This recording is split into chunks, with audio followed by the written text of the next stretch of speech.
इस खूबसूरत कहानी बल या बुद्धि के लेखक हैं मोइन अहमद। मोइन अहमद एक्सेलेंट स्कूल बैंगलोर के 10वीं कक्षा के छात्र हैं। मोइन के पिता टेम्पो ड्राइवर हैं, मां गृहिणी हैं और उनके 5 भाई बहन हैं। मोइन को राजा रानियों की कहानियों में बहुत दिलचस्पी है। मोइन कहते हैं कि उनकी बहुत महत्वाकांक्षाएं हैं, लेकिन उनकी सबसे बड़ी महत्वाकांक्षा इंजीनियर या पायलट बनने की है।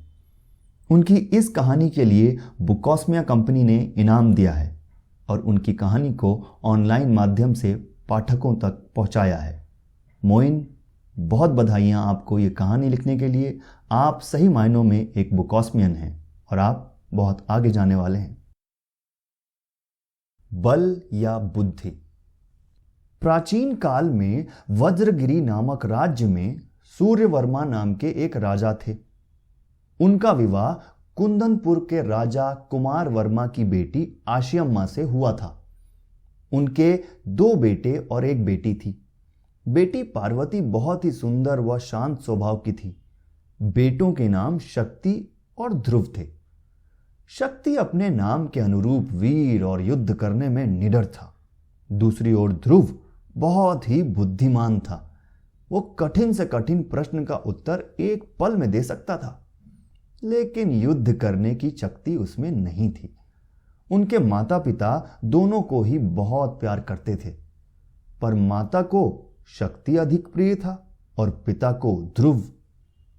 कुछ वर्ष बीत जाने के बाद राजा वृद्ध होने लगे तो उन्होंने अपना उत्तराधिकारी बनाने का निर्णय लिया।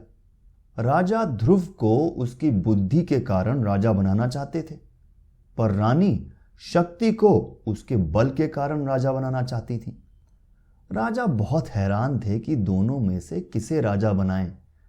अंत में उन्होंने तय किया कि एक प्रतियोगिता कराई जाए, लेकिन शारीरिक प्रतियोगिता में शक्ति जीत गया और मानसिक में ध्रुव। अतः कोई निर्णय नहीं लिया जा सका। तब राजा ने प्रजा पे यह निर्णय छोड़ दिया कि कौन राजा बने, पर प्रजा भी उतने ही असमंजस में थी कि किसे चुने। अगर शक्ति को चुनती है तो वो अपने बल से उनकी रक्षा तो कर सकेगा, पर उनकी समस्याओं का हल नहीं कर पाएगा, और यदि ध्रुव को चुनती है तो वो उनकी समस्याओं का हल कर पाएगा लेकिन रक्षा नहीं कर पाएगा। अभी वे लोग इस पर विचार कर ही रहे थे कि सैनिकों ने आके समाचार दिया कि पड़ोसी राजा शंकर पांडे हमारे राज्य से युद्ध करना चाहता है। शंकर पांडे कोप्पल का राजा था और बहुत ही क्रूर और महत्वाकांक्षी था। वह लोगों को अपना दास बनाकर उनसे काम कराना चाहता था। उसका उद्देश्य सबसे अमीर एवं शक्तिशाली बनकर विश्व पर राज्य करना था। राजा सूर्यवर्मा एवं सारा राज्य चिंतित था कि अभी तक राजा नियुक्त नहीं हो पाया है, तो सेना का नेतृत्व कौन करेगा। राजा ने अपने दोनों बेटों को बुलाया और आधी आधी सेना दोनों को देकर कहा कि जो भी शंकर पांडे से प्रजा की रक्षा करेगा वही राजा बनेगा।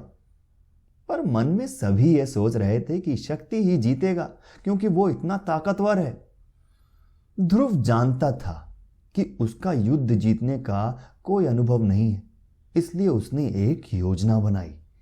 आधी रात को जब सब लोग सो गए, तब ध्रुव अपनी सेना के साथ चुपचाप कोप्पल गया और शंकर पांडे के सारे हथियार चुरा के ले आया और अपने पिता को सब हथियार दिखाए।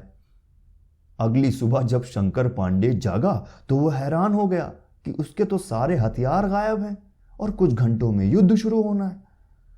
उसने अपने सैनिकों से पूछा कि हथियार कहाँ गए, तो सैनिकों ने बताया कि जब वो लोग सो रहे थे तब उनके सारे हथियार किसी ने चुरा लिए। निराश होकर शंकर पांडे ने तब यह तय किया कि वो सूर्यवर्मा के पास जाकर उससे क्षमा मांगेगा।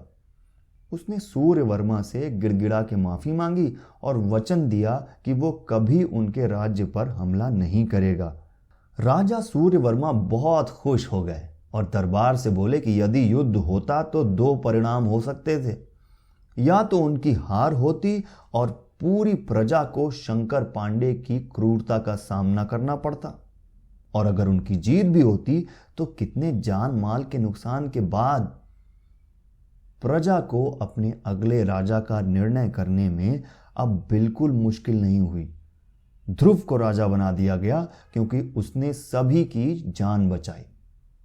इस कहानी का यह संदेश है कि बुद्धि की ताकत सबसे बड़ी होती है और युद्ध से बचाना भी जीत है।